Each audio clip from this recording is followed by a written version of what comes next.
Hi everyone. Gusto ko lang ipaalam sa lahat, how good is God.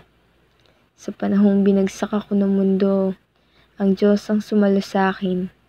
Sa panahong tinalikuran ako ng lahat, siya lang yung natira.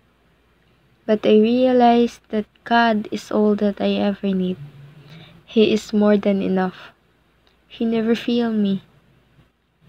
Sa panahong akala ko wala nang nakikinig sa akin, siya yung nag-iisang walang sawang umintindi sa akin.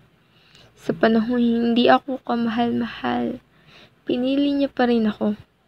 Sa mga panahong mahina ako, siya yung naging malakas para sa akin. It's not about me, but it's about how good our God is. Mahal niya ako. Mahal ka niya. Mahal niya tayong lahat ng mga anak niya. Kaya ano pang hinihintay mo?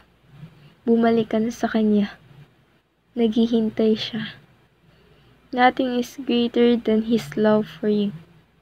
I love you guys. And God loves you too.